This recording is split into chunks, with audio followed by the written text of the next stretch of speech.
Hey, what's going on? Jake here with Uncommon EDC, and today we're taking a look at a Case Small Congress. And this one's special for a couple of reasons. One is the Small Congress is Case's vault pattern for 2023. And so what that means is they have their core offerings that are offered year round, and then a bunch of patterns that they don't regularly make. And so each year they select one of those as their vault pattern, and they make it in as many of their current series offerings as possible. So you have a lot of different cover options. They make it all year. And then at the end of the year, it goes back in the vault and they choose a new pattern. So that in itself makes it pretty cool. This one's also a collaboration and exclusive with Redhill Cutlery. Now, if you're not familiar with Redhill Cutlery, they're a physical knife store in Kentucky, and they also happen to sell their knives online, which is very fortunate for me since I am not in Kentucky, but they do some events, and so this was a collaboration for an event that they were throwing, and then they're obviously selling the rest online, and it was pretty limited, only 250 of these made, and so it's still in stock on their website. It's been out for about 2 weeks, and so if you want this, I will link in the description. I'm not affiliated with Redhill Cutlery or with Case, but would recommend grabbing it sooner than later if you think this is one that you might want to grab just because of that limited nature. Now, what made it cool for me was specifically these covers. And so it's a white oak cover, which is cool, but the white oak is actually sourced from Kentucky bourbon barrels.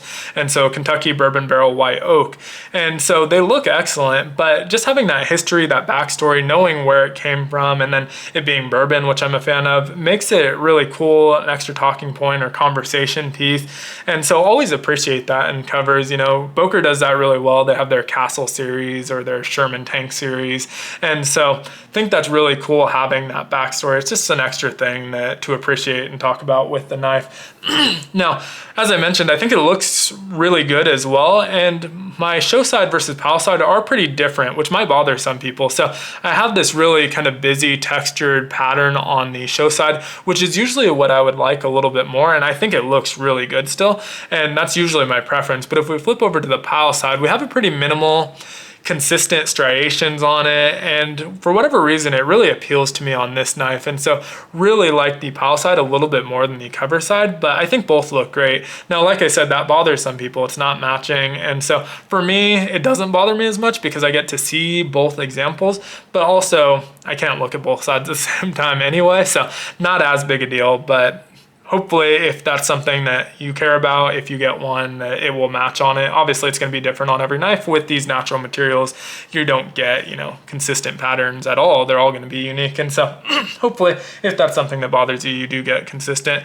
Now, complementing those Kentucky bourbon barrel wood scales or covers, we also have a matching shield. So this is a bourbon barrel with the XX stamp on there. I'll try and zoom in with a magnifying glass, see if that helps it towards the end of the video, because when I get too close to the camera, it seems to lose focus. So hopefully you're seeing that okay, but if it's small, I will try magnifying it later. But before I talk more about this knife, I did want to talk about what makes a Congress pattern knife, or what designates it as a Congress pattern knife. And so the main thing is that it has an equal number of blades coming out of each bolster that meet in the middle. And so two of those blades are always going to be sharing a spring and they meet in the middle. And you can get a 2, 4, 6, or 8 bladed Congress. And some of them have different names. So the standard is kind of, if you're just talking about a Congress, that's usually going to be 4 bladed, which is what we have here. And a half Congress will be the 2 blade configuration. And so after that, we have the 6 blade configuration, which is often called the Lincoln Congress. And you might be able to guess where that got its name. And then finally, the 8 bladed configuration, which I've never really seen. I don't know if there's a unique name for that. If so, let me know in the comments. I'd imagine it's just called an 8 bladed Congress at that point.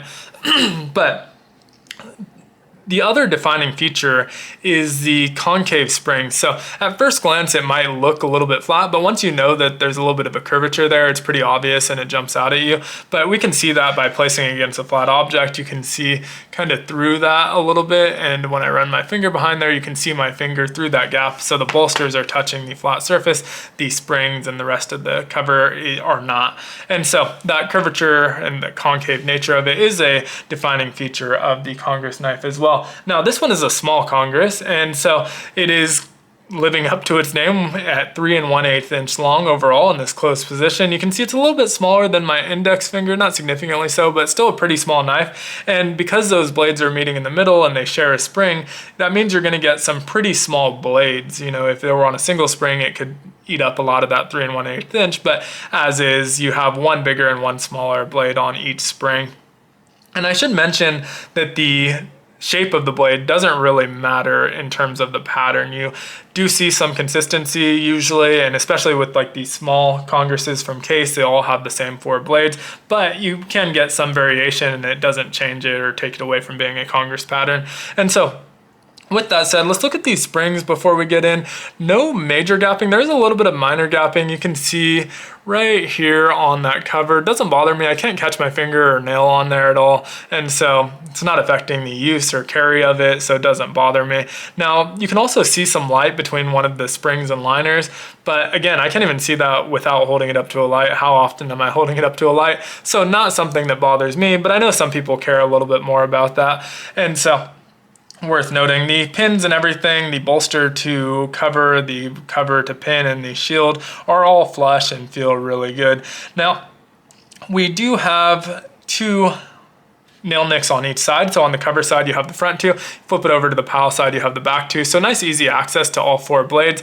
We'll start out on this left side with the show side, and we have that coping blade. So really nice coping blade, good for scoring or whittling. You can see the SS stamp, so this is a stainless steel, not gonna patina on us. And so nice size coping blade. You'll see this on a lot of whittlers as well and on a lot of Congress patterns. And so all of these blades do have a half stop, which is really nice. And I don't have any significant rubbing. There's a little bit of minor rubbing on the back 2, but it's really minor. It's not something you feel, but I did notice a couple rub marks and scratches on there. And so there's a little bit, but nothing significant. On the right side of that show side, we do have that Sheepsfoot style blade. Again, has a nice half stop. And all of the pulls on these are really light.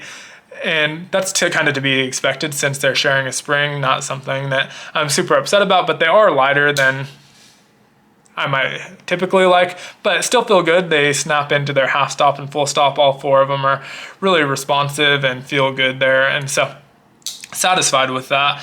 On the back side, we flip over. We'll start with the pen blade, I believe. Yeah, the pen blade. And so this one does have the tested XX stamp on it. I should have shown that actually on the Sheepsfoot. I'll flip back there. And has the tested XX. They all have their own tang stamp on them. If we go back to the Sheepsfoot, this is where we get the Case tang stamp and the dating. So just wanted to show that real quickly. And then last but not least, we have the pen blade, and this is again on the PAL side. And this one you can see has the USA stamp as well as a model number and SS again. And so nice and snappy. That's probably the best action of all 4 blades for mine. Now, I should also mention the ergo. So the concave spine really makes for a really comfortable grip on this. It's a very usable grip. Even though this is a small knife, I only have 3 fingers on it, feels very secure and really ergonomic and comfortable. And so do like the curve on the springs just for the ergos of it. And so feels good in hand, really with all 4 blades, but of course, looking at the main blades, it's kind of equal on both sides, so it feels good either way. And so really like that. Overall, I'm really happy with this. It's obviously a little bit smaller than maybe is ideal, but I don't mind that. I like having these kind of small traditional knives. So if this is too small for you, I think they did do the same wood and shield, just a little bit larger obviously, on the Congress as well. I don't know how limited that one was. I didn't really look that much into it, but that one has some etching on the blade, and so if that's something that bothers you, this one might be a little bit better. But again, size-wise, this one is pretty small. If that's something that you're not as into, might be worth looking at the other one. Other thing I don't think I mentioned yet, maybe I should have led with actually, is the price point on this. So this is $87.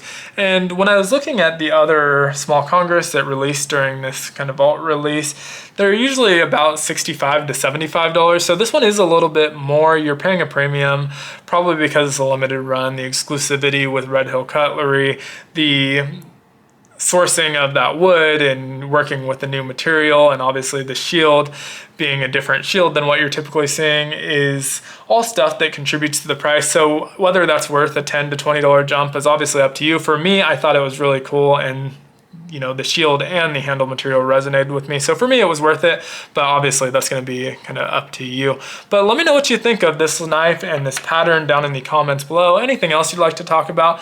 But like I said, I'll link to it in the description. Eventually they're probably going to sell out. And I think they typically take their listings down once they sell out. So you might get an error eventually once it sells out. So just something to be aware of. But thanks again for watching. Be sure to like, comment, subscribe, and hit the notification button if you enjoyed this video. Always enjoy talking to you down in the comments as well. And I hope you have a great one.